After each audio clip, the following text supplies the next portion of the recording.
Hi beauties, welcome back to my channel. So today I have for you my foundation routine. I have went over with you guys basically like a highlighting contour type of thing, but I never went in depth on how I do my foundation, basically covering blemishes, color correcting, getting rid of dark circles, everything like that. So this isn't going to be like a full highlight contour video. I do have a separate one that I'll have linked down below if you guys are more looking for something along those lines.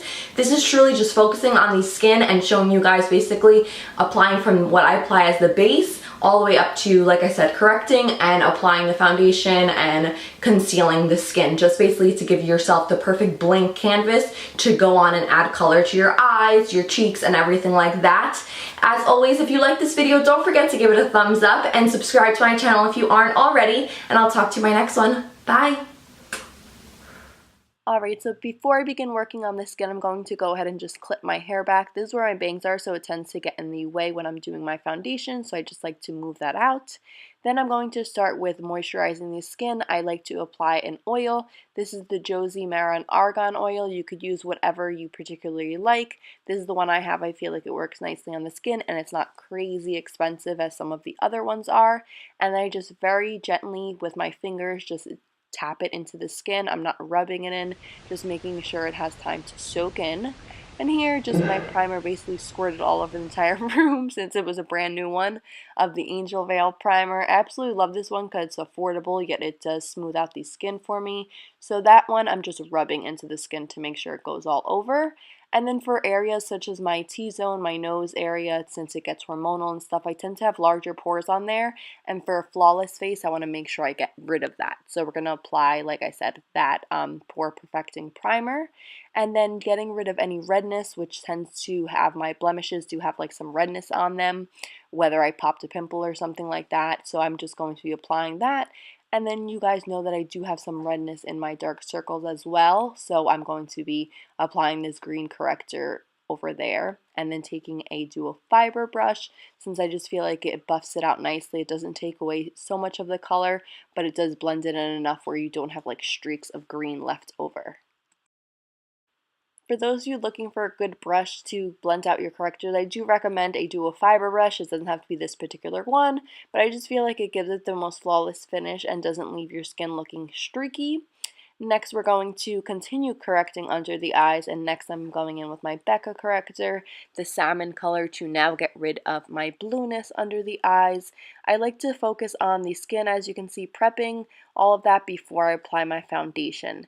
Now this foundation is going to be applied in real time. I'm not going to worry about fast forwarding or anything like that, or clipping out any scenes, because I really want you guys to see, because of course this is a foundation routine, so I want to make sure you guys see exactly how I apply it. As you saw, I just use a stick foundation for this time, so it's a lot easier to apply. This one is by Makeup Forever. It produces a nice high coverage, which is something I personally prefer, and I just do a couple of lines on my cheeks, down on my nose, the forehead, the chin area as well.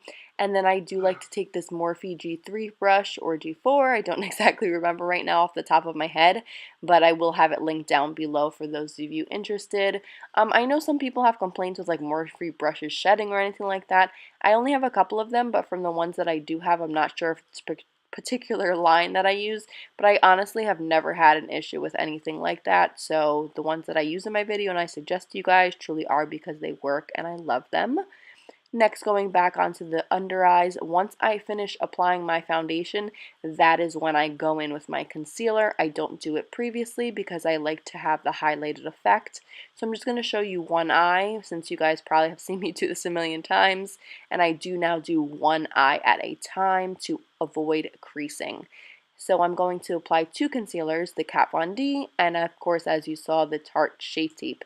They're two slightly different shades, so I feel like applying both of them produces the high coverage of covering my dark circles, as well as giving me that nice highlighted effect with blending. Then, of course, taking the Beauty Blender, I'm just going to blend that out. I really don't try to pack it on too much because I feel like it absorbs a lot of the product if you do. So ever so slightly, I'm literally barely even tapping the foundation in. It's just pretty much to smooth it out.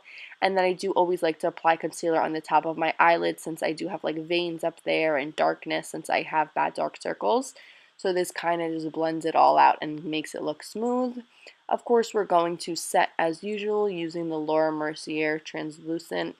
This is actually the secret eye brightening powder, not the translucent powder. This one specifically designed for the under eye area, so I'm just going to be packing that all over the eye space. Also, a little tip when using this, don't apply too much because it does cause flashback on the camera. So that's what my concealer and foundation and corrector look like. And now we're just going to go in with bronzing the skin. Like I said, this isn't a highlight contour routine, so I'm not going to show you all of those steps. So I'm just bronzing the skin with a very large dual fiber brush. I feel like this makes sure that I don't get any streakiness from the bronzer, and it blends in all those areas for when I do need to apply my contour shade above it.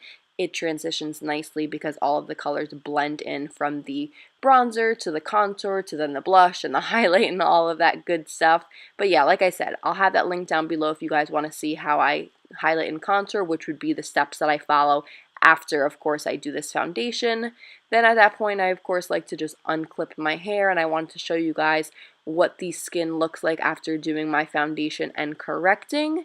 And then, of course, show you a little tidbit once all of my makeup is complete. I hope you beauties enjoyed, and I'll talk to you in my next one. Bye!